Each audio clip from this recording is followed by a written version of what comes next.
Saludos desde México a todos y muy especialmente a Carla y a Wem Phillips por esta invitación para celebrar los 50 años de la fundación de nuestra asociación. En estos breves minutos recordaré cómo fue la fundación y los primeros pasos de la que inicialmente se llamó Society for Spanish and Portuguese Historical Studies. En los años tardíos de los 60, un pequeño grupo de colegas y amigos como Nicolás Sánchez Albornoz, Temma Kaplan, Iris Zavala, habíamos hablado más de una vez de la necesidad de crear en los Estados Unidos, donde enseñábamos, un espacio para el diálogo intelectual y el intercambio profesional sobre la historia de España y Portugal. Yo había comenzado a enseñar en Wesleyan University en Connecticut en 1968 y estaba muy consciente de que al año siguiente se conmemorarían los 30 años del final de la Guerra Civil. Por eso, en abril de 1969, armamos un coloquio con destacados especialistas y una numerosa concurrencia. Ahí nos reunimos, entre otros, Ed Malefakis, Temma Kaplan, Stanley Payne, Nicolás Sánchez Albornoz, Gabriel Jackson, Iris Zavala. Yo había hablado previamente con cada uno de ellos sobre cómo aprovechar la reunión para fundar una asociación de historiadores ibéricos, lo cual todos habían acogido con gran interés. En este escenario convocamos a una reunión fundacional de la cual surgió nuestra asociación. La idea central era agrupar a estudiosos tanto de España como de Portugal, pese a que este último país todavía tenía muy escasa presencia académica en los Estados Unidos. Allí se eligió el primer Executive Council provisional por un año, por 1969-70, constituido por Ed Malefakis, Carlos Blanco, en esa época en San Diego, Nicolás Sánchez Albornoz en NYU, Iris Zavala en Stony Brook, Juan Marichal en Harvard y por mí como secretaria general. También se aprobó la propuesta de que la asociación tuviera un boletín informativo, una newsletter, y que su primer editor fuera Thomas Glick, entonces en Austin, quien obtuvo de la Universidad de Texas el compromiso de financiar dicha publicación. Además, se decidió que a partir de entonces se celebraría una reunión anual cada primavera y también se convino que nuestro primer annual meeting tuviera lugar en abril de 1970 en la propia Wesleyan University, la cual se comprometió a subvencionar totalmente los costos de la reunión. Finalmente, se votó por tener un huésped distinguido de otro país en cada reunión para dictar una conferencia magistral. Además de los diversos especialistas que participaron en las diferentes sesiones, escuchamos a nuestro primer conferencista internacional, Raymond Carr, de la Universidad de Oxford. Con esto también queríamos fomentar el intercambio de los historiadores entre los Estados Unidos y otros países con los mejores historiadores de otras latitudes. La larga lista de distinguidos invitados de renombre internacional que se generó desde entonces da una idea de lo exitoso de esta iniciativa. En el business meeting que siguió a la reunión, se votó que, en vista de los buenos resultados obtenidos ese año, tanto el secretario general como el editor siguiéramos en funciones 2 años más, hasta 1972. Y se decidió que siempre se elegiría a un portuguesista en el Executive Committee y que en esta primera ocasión fuera Francis Dutra de la Universidad de California en Santa Bárbara. Finalmente, otra innovación fue la creación de un nominating committee elegido por 3 años. Se votó entonces la segunda reunión anual para 1971 que organizaría Iris Zabala en Stony Brook y a Pierre Vilar como invitado internacional. Allí se creó también la figura de honorary member, miembro honorario, que inauguró el propio Vilar. Y se decidió que a partir de entonces se conferiría este título honorario a los invitados y miembros más distinguidos. También se aceptó la propuesta de David Ringrose para que su universidad, Rutgers, junto con Princeton, copatrocinaran la tercera reunión anual de 1972 y se trajera como invitado distinguido a Antonio Domínguez Ortiz. Pero 3 años después de la fundación, la ASPHS parecía gozar de excelente salud. La American Historical Association nos había aceptado ya entre sus affiliated societies y nuestros miembros habían aumentado a 150, incluyendo a varios del extranjero y algunas institucionales. En vista de que las finanzas iban por buen camino, se acordó también instaurar un premio en efectivo al mejor trabajo de un estudiante graduado y un premio honorífico al mejor artículo aceptado para publicación.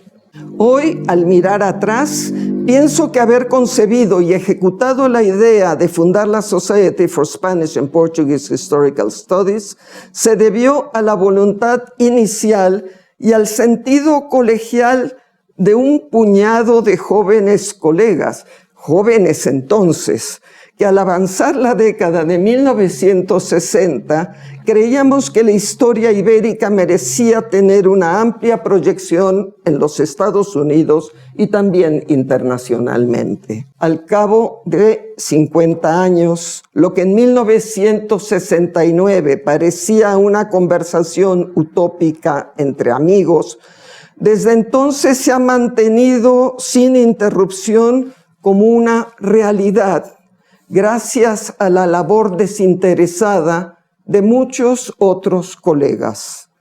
Hoy tenemos una asociación académica que durante medio siglo ha cohesionado a los historiadores del mundo hispano-lusitano y les ha provisto de un foro permanente de intercambio intelectual y de debate historiográfico.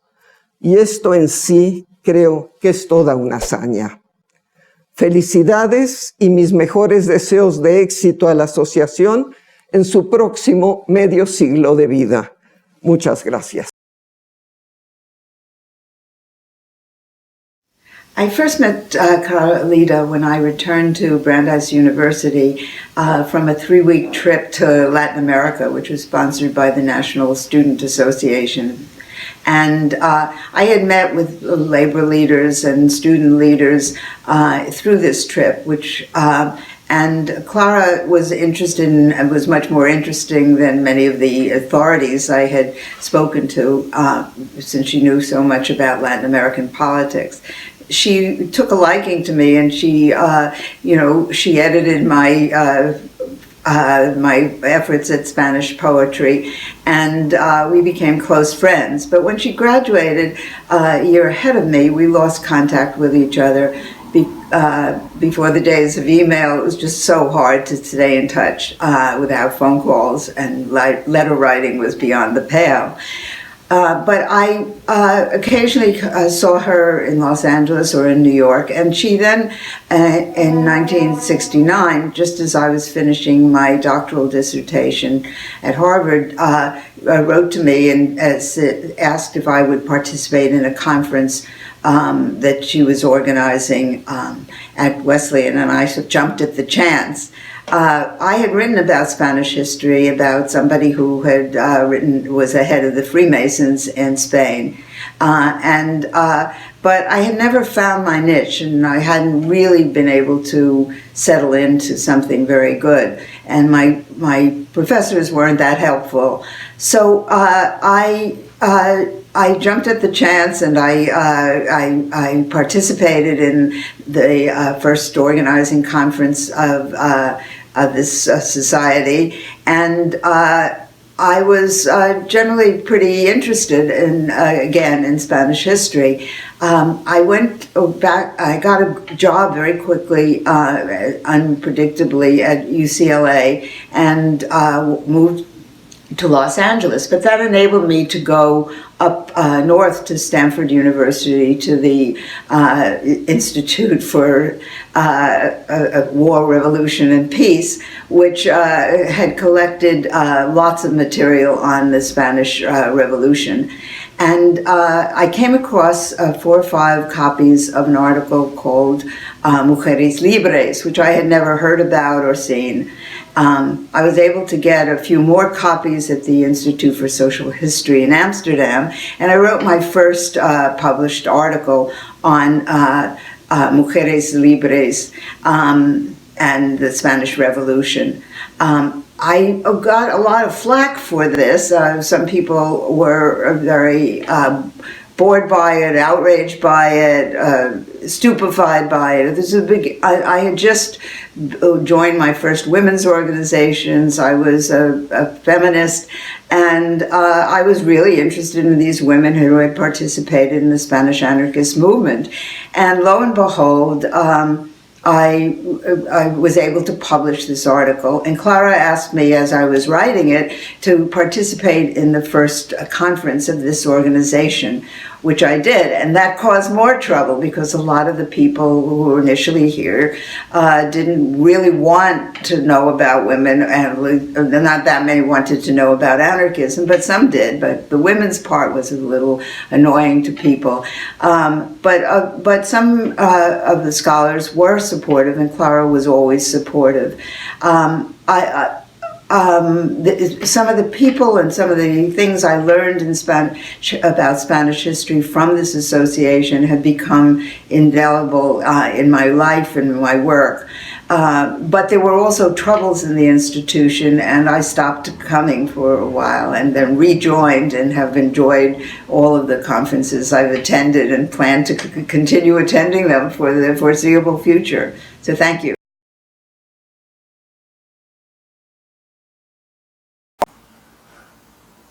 20 años no es nada.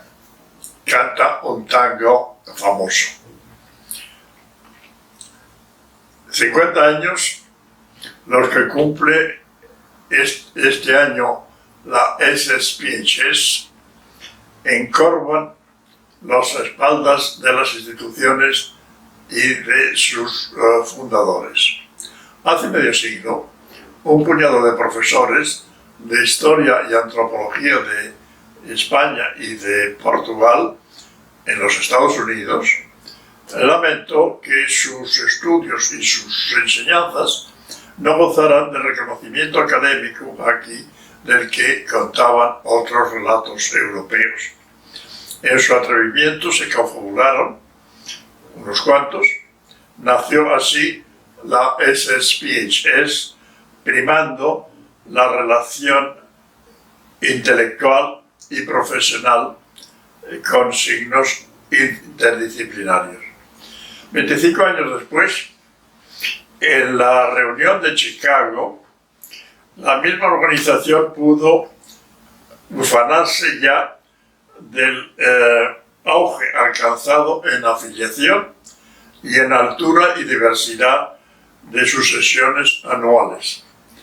Un grupo joven y dinámico había tomado el relevo y auguraba días aún más prometedores para la sociedad.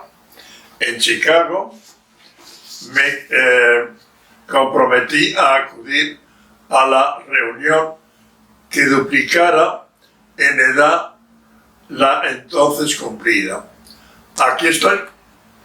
la rebautizada ASPHS culmina en Barcelona los propósitos fijados en los comienzos inciertos de hace medio siglo. De buena gana me apuntaría a haber superados aquellos metas en un congreso del centenario, pero el gesto me parece de un atrevimiento personal extremo. Además, entonces me hallaría perdido entre mis colegas, no conocería a nadie.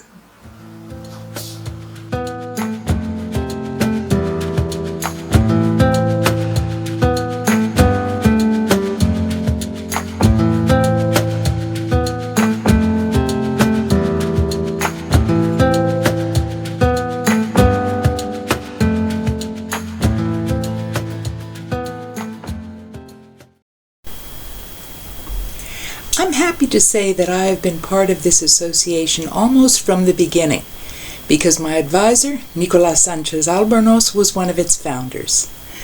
Although Nicolás specialized in modern topics, he was willing to advise a thesis in early modern Spain. He even chose the city for me to study, Ciudad Real in La Mancha. Nicolás and Felipe Ruiz Martín sat down at a conference at the University of Indiana in Bloomington and decided where I should focus my efforts, in part because there were lots of documentary sources for Ciudad Real at Simancas and other national archives, as well as in the city itself. I was feckless enough in those days that it never occurred to me that I should have found a topic for myself. I was simply grateful for their direction. By the time of the first annual meeting of the Society at Connecticut Wesleyan University, I had just returned from my dissertation research in Spain. At that meeting, Nicolás introduced me to several other eminent scholars in the field, and I was dazzled to be part of such a distinguished group. From that day to this, my colleagues in the association have been my extended intellectual family, and I have attended as many annual meetings as I could. Even now, young scholars interested in early modern Spain and Portugal often find it difficult to get expert training in graduate schools in the United States and Canada, with a few notable exceptions. Luckily, the annual meetings of the ASPHS serve as a sort of ongoing postdoctoral program, providing the opportunity for scholars of all interests and academic cohorts to learn from one another and to encourage and critique one another's research. My research has always focused on early modern Spain, and by extension, Spain's presence and importance in the early modern world. At the start of my career, I was not aware that scholarship in the United States and Canada had marginalized both Spain and Portugal, despite their importance during the early modern centuries, largely because both countries were then ruled by dictators. The ASPHS has played a major role in changing that situation. The annual meetings in diverse venues and the association's subventions and prizes for early scholarship have all helped to make Spain and Portugal more visible and therefore more central to scholarly discourse about the early modern world. Of course, Spain and Portugal have also changed a great deal in the 50 years that the Society has been in existence, and that too has helped to lessen the prejudices of the past. Lessen, but not eliminate. The best way that we can assure that Spain and Portugal maintain a respected place in the scholarly concerns of the international community is to keep doing what we've been doing for the past 50 years, and to know that the association will support those efforts. Happy anniversary.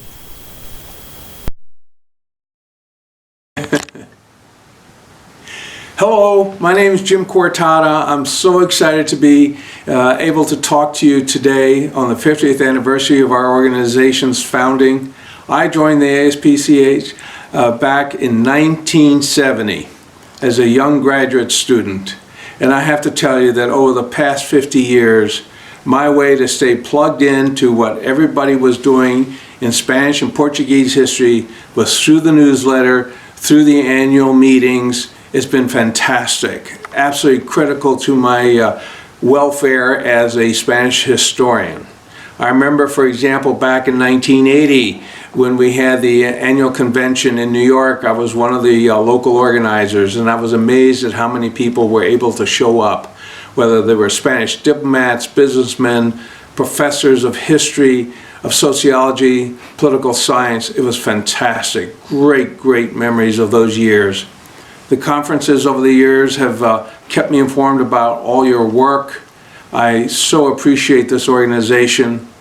Your newsletters, they take up a whole shelf in my library, and they are the source of continuing information and interest to me about what has been going on for so many years.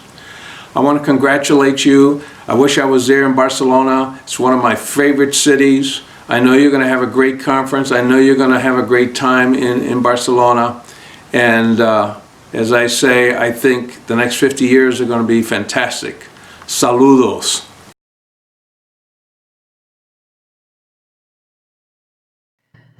Hi, my name is Pamela Radcliffe. I am a professor of Spanish history at the University of California, San Diego. After more than 30 years as a member of the association, it's a great pleasure to celebrate its 50th anniversary. Since my first paper at an ASPHS conference in the mid-1980s, the association has provided a welcoming and stimulating intellectual community for those of us who work on Iberian history, especially in North America. For more than 3 decades, I've workshopped virtually all of my research projects at our annual conferences, counting on the concentrated expert advice from several generations of scholars in the field. At the same time, I've been able to follow everyone else's research projects, delivering comments or chairing sessions, and watching nervous graduate students delivering their first papers later become tenured professors working on their second book. One of the things I've most appreciated about the association is its intergenerational inclusiveness, which allows graduate students to benefit from the wisdom of senior scholars, making mostly gentle suggestions, but also allows those senior scholars to keep up with what's happening in the field today. This combination of continuity and lack of hierarchy has created a very positive culture of mutual respect that sets our community apart from many academic settings. This community has been particularly important for those of us in North America, where Iberian history is still often marginalized in mainstream European history narratives, and where specialists in Iberian history are often the only one in their institutions and even their regions. The ASPHS has also helped to make connections with the vast network of Iberian scholars through the practice of holding periodic conferences in Europe. At the same time, in recent years, the ASPHS has increased its role in community building by allocating funds for smaller regional meetings that workshop papers and dissertation chapters. Since beginning this practice, the ASPHS has supported our annual symposium at UC San Diego, which brings in faculty and graduate students from across the southwestern United States to read and discuss each other's work. Many of the presenters are graduate students who benefit tremendously, both from the networks and from the focused feedback on their research projects. In sum, the ASPHS has been instrumental in constructing layers of networks for North American Iberian scholars, from the local to the international, and from graduate students to senior scholars. Happy birthday, ASPHS, and may you have many more.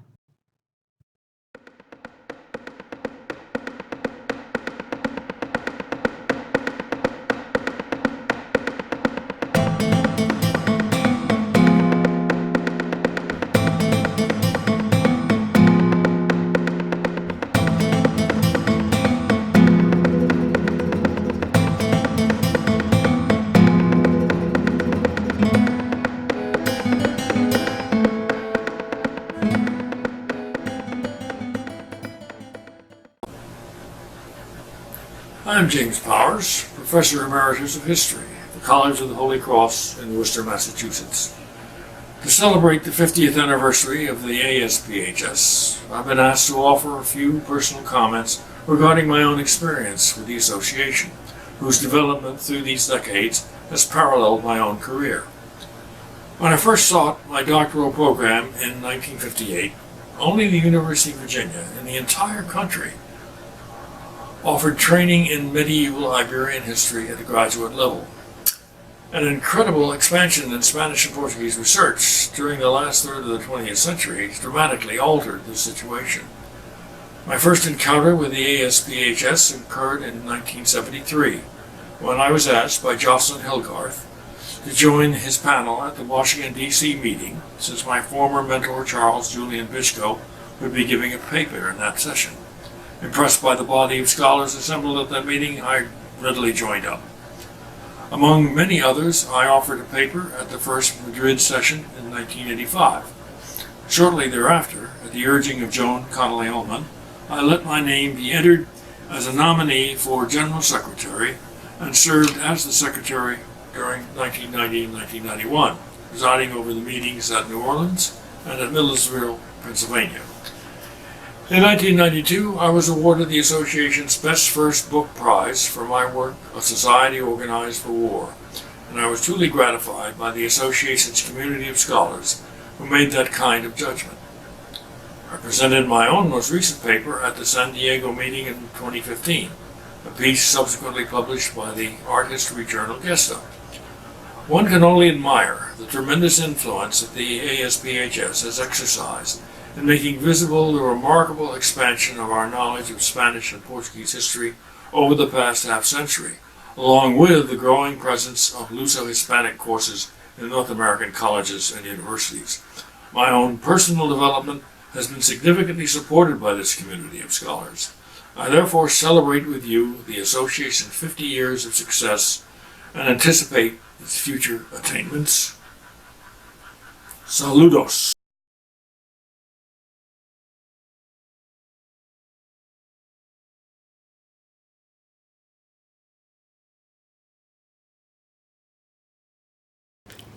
We celebrate the 50th anniversary of the Association for Spanish and Portuguese Historical Studies. The association has worked for years in the promotion of scholarly exchange and research on Portugal, Brazil, the Portuguese-speaking countries, and diaspora around the world. We are thankful to a generation of scholars for their generosity of service, especially to Douglas Wheeler, Harold B. Johnson, Frank Dutra, and many others. And we now count on a new generation of members who are finding new, relevant ways to continue this work. So to all of you I say, arraial, para estudar Portugal. Adail, para a pesquisa do Brasil. Viva a nossa associação!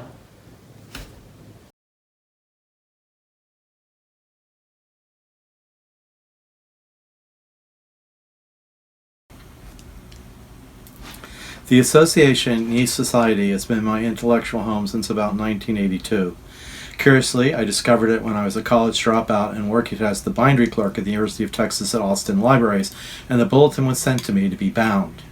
It is my longest association, longer than the American Historical Association, and unlike the United States Soccer Federation, my membership has been continuous since 1982. And as my immediate family point out, its membership are the people amongst whom I'm the most comfortable and relaxed. And I have to give credit to both my beloved undergraduate advisor, Carolyn P. Boyd, who taught me so much and who remained a constant example of academic endeavor, and to Tema Kaplan, who not only encouraged me in my interest in gender and anarchism, but also introduced me to a number of wonderful scholars such as Mary Nash, Susana Tavera, and Cristina Boderias and her husband, Ramiro Saiz, who have become my family in Barcelona. If I were to be like some of the people I study, namely Duruto Nascaso, my proceeds from bank expropriations would go to this movement, this organization where despite ideological differences, we are brought together by love of the geographic region known as Iberia. Thanks.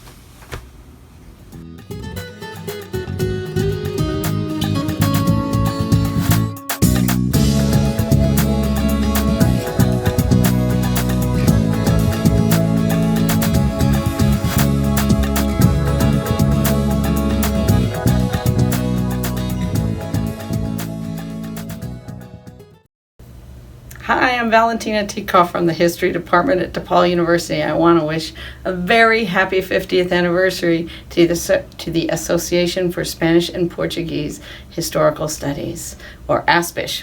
Though if I slip and say SPISH, it's because there's a special place in my heart for SPISH, because that's how I first got to know this organization. And really, this is a combined message of both congratulations, but also heartfelt thanks to this wonderful organization. I wonder if you asked other people, current SPISH members, how many of us first attended a meeting while we were graduate students, first gave a conference paper at SPISH, first really felt part of the broader scholarly community at SPISH. I know, I'd raise my hand all 3 times.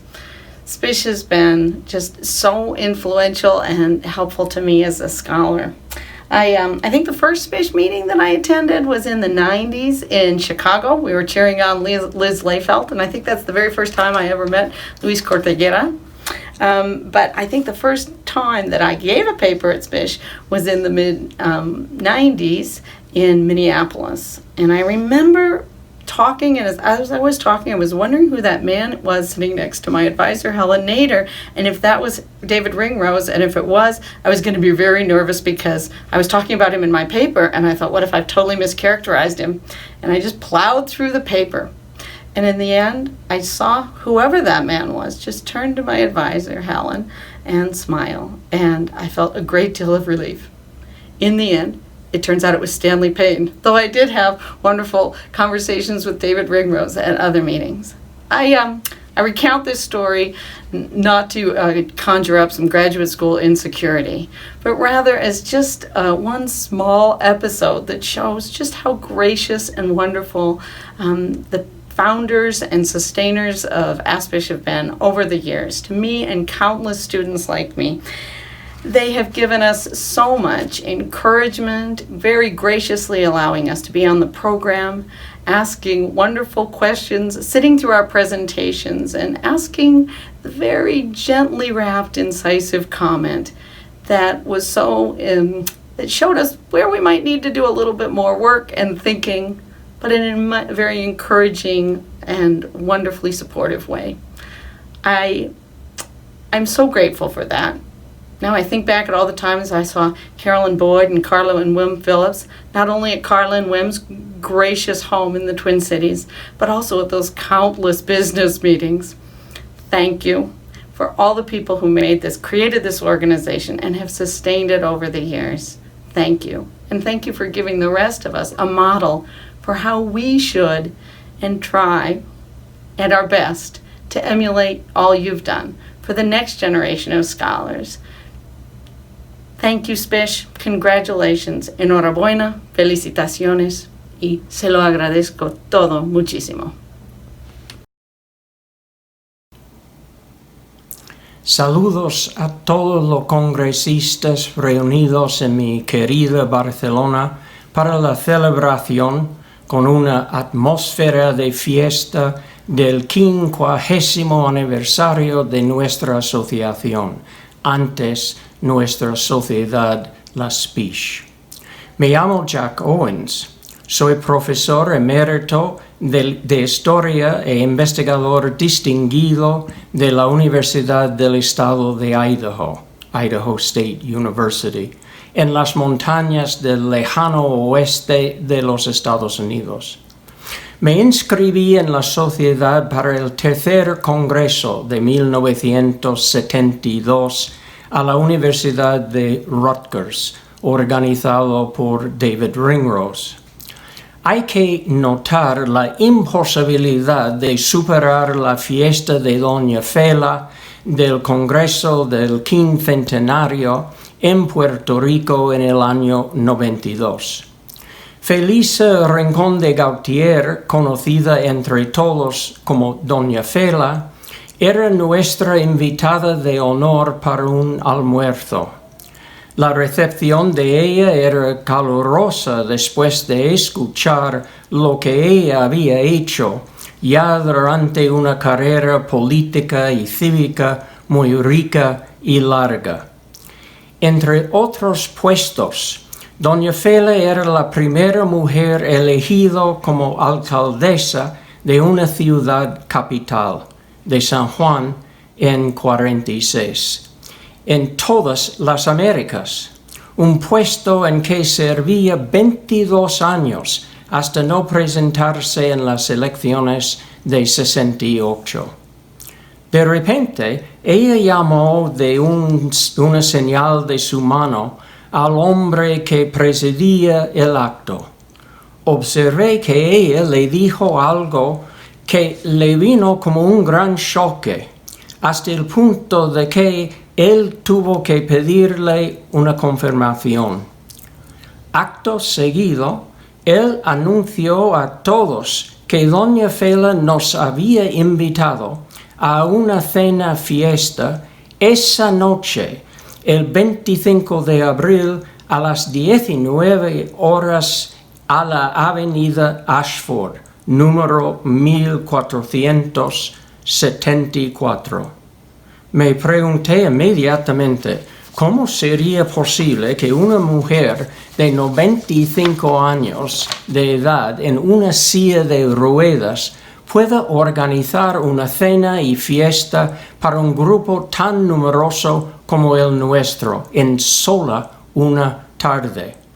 Por casualidad me alojaba fuera del Hotel del Congreso, en una casa de huéspedes de la misma avenida ASPHS. Y llegué a las 19 horas en punto y primero. Debido a una equivocación, no recuerdo cuál, todo el resto de los invitados llegaron tarde. Se me invitó a entrar en la casa, que era literalmente una colmena cooperativa extraordinaria. En el espacio entre la casa y el garaje había unas largas mesas con sus sillas, todos los muebles prestados por un colegio vecino. Pregunté a muchos de los ayudantes cómo era posible reunir tanta gente y todas las cosas para una cena, además los músicos y cantantes en tan corto tiempo. La respuesta era siempre más o menos lo mismo. Doña Fela había pasado toda su vida demostrando los valores de hospitalidad y cooperación que ella aprendía como niña de los jíbaros de las montañas puertorriqueñas.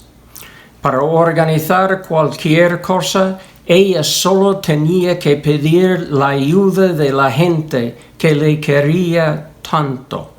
La fiesta era espectacular, con doña Fela al fondo, a la cabeza de una de las largas mesas, gozando todo, hasta que ella nos dirigía en cantar las canciones tradicionales de Puerto Rico. O sea, era una noche de recuerdo para siempre para todo el mundo que estaba presente. ¡Qué bonita bandera es la bandera puertorriqueña!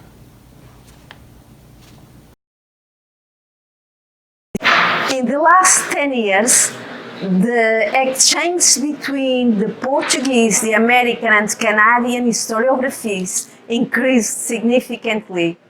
And I think the Association for Spanish and Portuguese Historical Studies play an important role in this change. Congratulations from Évora in this special golden anniversary.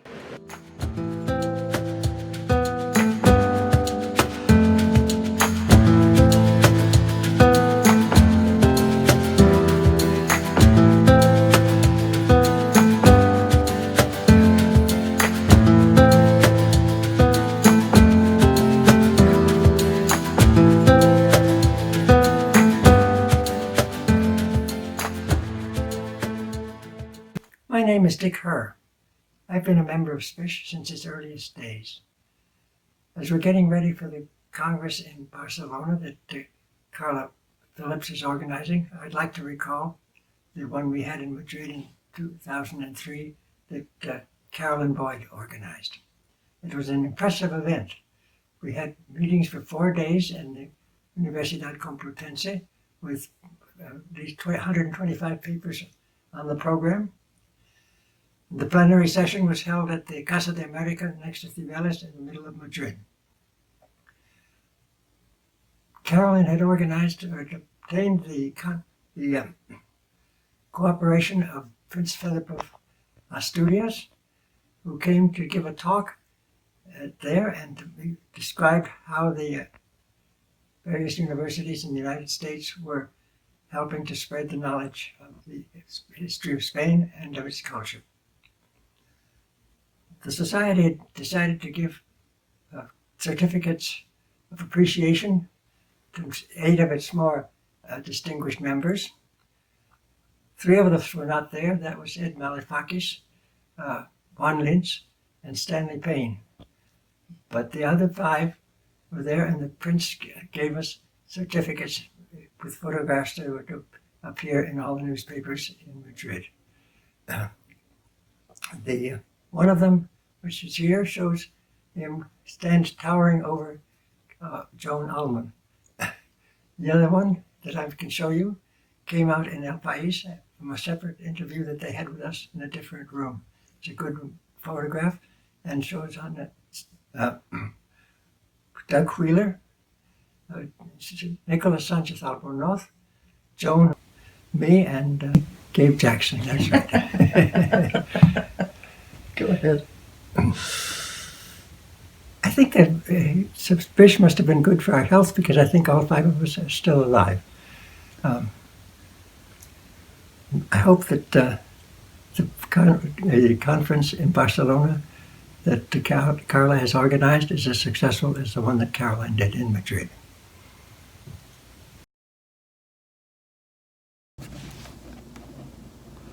I'm Montserrat Miller from Marshall University in Huntington, West Virginia, and I'd like to extend my congratulations to the Association for Spanish and Portuguese Historical Studies for their 50 years of service to the profession of history and to the pursuit of knowledge about the past.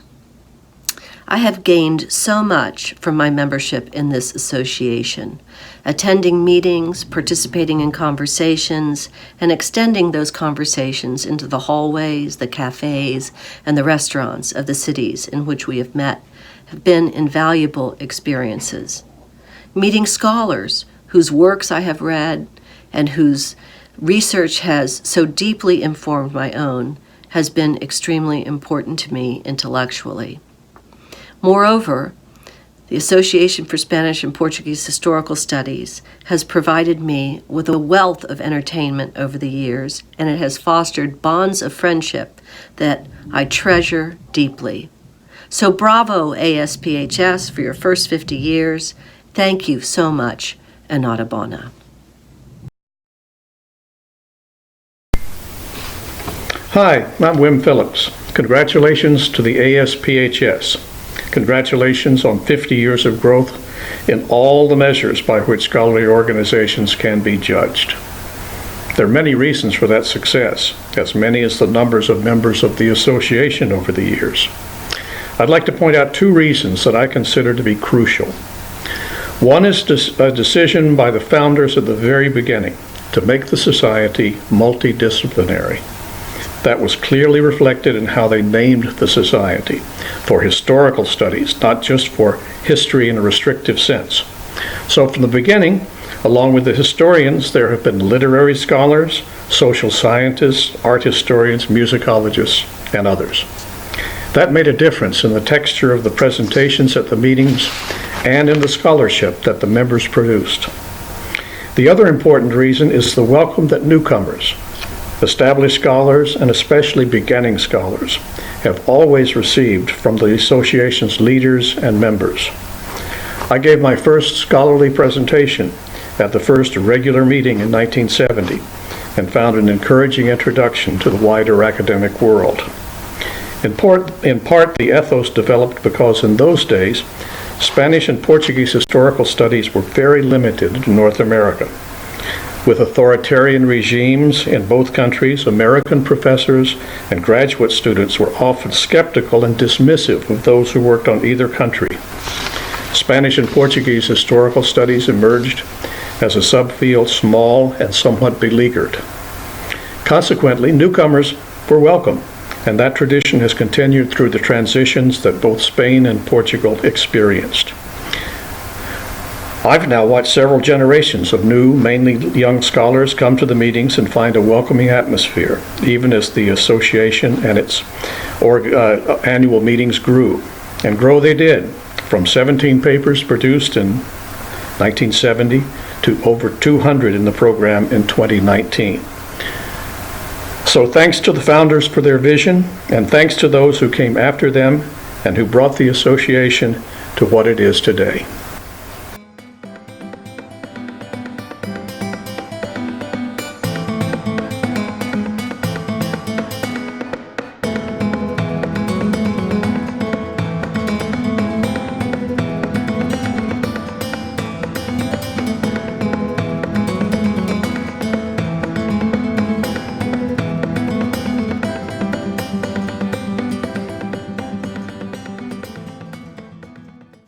Hi, Carla, and congratulations to the association that I first came to know as ASPHS on the 50th anniversary of its founding.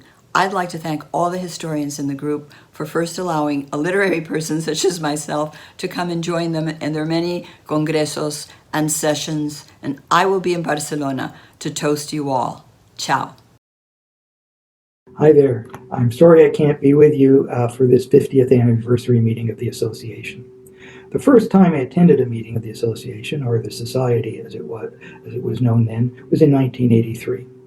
It was held in Boston, where Ellen Friedman hosted us at Boston College. I was a postdoc at the University of Calgary, but this was going to be the first fully fledged conference at which I would deliver a paper. I had given talks at seminars in Spain and the UK, but to my mind at least, a conference was a much larger, imposing, and intimidating occasion. My paper, which was about the dissertation I had defended the year before, was on the very first panel. And I was so nervous that morning, I was having trouble getting my breakfast down. And I was even more worried about whether I'd be able to keep it down.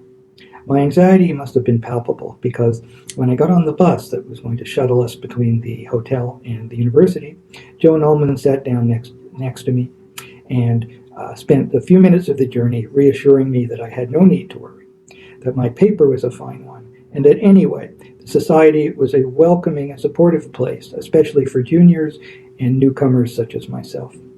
Those of you who had the privilege of knowing Joan, however briefly, will remember her rare combination of authority and kindness. And indeed, over the course of that bus ride, she succeeded in calming me sufficiently that I could present my paper coherently and without too much visible nervousness.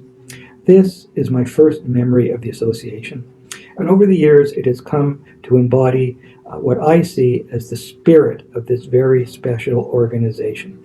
Historians of Spain and Portugal were members of a small, and in modern history at least, still marginal field. In almost all cases, and certainly more frequently than our colleagues in British, French, or German history, we are alone in our departments. This makes the annual meeting the occasion when we gather with colleagues who share our specific interests in an atmosphere that is welcoming and supportive, especially for people at the earlier stages of their careers, particularly noteworthy. I would go so far as to say precious. In my case, at least, these meetings are the place where I've met colleagues with whom I have gone on to collaborate and people who have become friends. The association is not just another professional organization of which I'm a member, to which I pay dues, whose publication I receive, and whose conferences I attend. I am generally skeptical of words such as community and home, which I think are seriously overused. But for me, this association is a professional community, is a professional home, with everything those words apply. And for this, I am deeply grateful. I am also grateful for having had the opportunity to play a leadership role. Over the course of my career, I've held a number of administrative positions, once even reaching the giddy heights of Associate Vice President of my university. But there are two positions that have a special value and special meaning for me, because holding them is a sign of enjoying the respect and trust of one's colleagues. One was being chair of my department, the other was being general secretary of this association. I wonder if the people who founded the Association for Spanish and Portuguese Historical Studies in 1969 expected that the organization they were creating would still be around half a century later. It is, and it is healthy, and it is vital. And as it turns 50, let us thank them for their initiative and their faith in the field. And let us remember that the continued strength and vitality of our professional home is up to us. Enjoy the conference.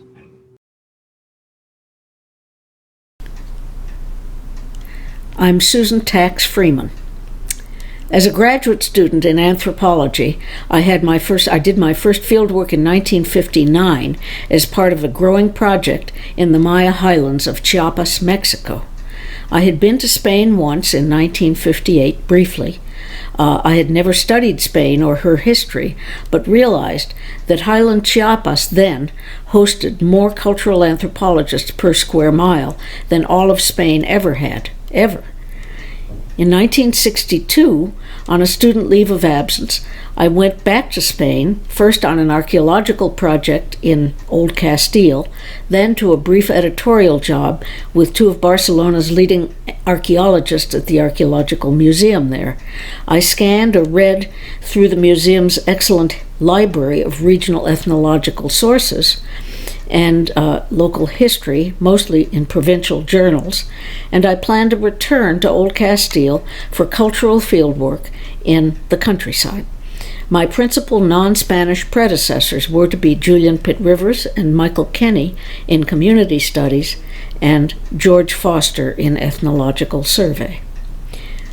By the nature of the libraries I first worked in, my entry into Spanish history was at the grassroots, where of course anthropologists always feel comfortable, through works of local literati who worked outside the academy, but perhaps through local athenaeums, secondary schools, libraries, newspapers, and various formal or informal groups dedicated to collecting and disseminating knowledge of their place, often through their own publications. After Barcelona and before beginning fieldwork, I spent several months in Madrid in the library of the Museo del Pueblo Español and pursuing more grassroots literature and some of the national journals of ethnology and folklore, and in the Biblioteca Nacional, reading formal academic history by Spanish scholars. I scoured bookstores and ordered some sources from abroad. At this point in my life, as a reader, I abandoned fiction as an entertainment and came to prefer the excitement of discovering Spain. This was soon to be redoubled by the pleasures of living in villages of the Spanish countryside, knowing their inhabitants, and sometimes with their help, combing their archives. I got guidance in my field from Julian Pitt Rivers from afar, and Julio Caro Baroja, to whom Pitt Rivers sent me, and outside my field from Spanish scholars I met or sought out as I read. The historian Julio González y González was one of these. Another was the folklorist Nieves de Hoyos Sancho. A mutual friend connected me to Tom Glick, who was still a graduate student at that time, and his suggested readings took me far beyond the grassroots. I didn't actually meet him for another 20 years, but his guidance and scholarship were formative for me. So was the friendship of Nieves de Hoyos, who was, in fact, the person who would encourage me to follow my first field work in the Meseta with research on the Pasiegos in Cantabria. When I had completed my first field work, and just returned to Chicago from my second with the Pasiegos at the end of 1969, I was invited to membership in the recently founded ASPHS. It has been an honor to be among you all this time. The third annual meeting at Rutgers was my first. The sociologist Victor Perez Diaz chaired the panel in which two anthropologists, Stanley Brandis and I, and economist Agustín Maraval gave papers. I remember more anthropologists present, but perhaps not yet as presenters. The anthropologists of Spain had had a group debut session in 1967 at the American Anthropological Association, and anthropologists of both Spain and Portugal were increasingly present at SSPHS meetings over many years. Today, new intellectual agendas, reduced departmental travel support, and other changes seem to have reduced anthropological membership and presence at the Society's conferences, but also other professional societies here and abroad have grown to engage anthropologists with historians, for example, the Social Science History Association, as well as various new journals here and abroad that kept anthropologists historically conscious and I hope among you, at least in spirit. For me, the ASPHS has been a source of intellectual engagement and deep guidance, collegial exchange, and enduring friendships that I cannot imagine the past 50 years without. Thank you for privileging this outsider with such bounty.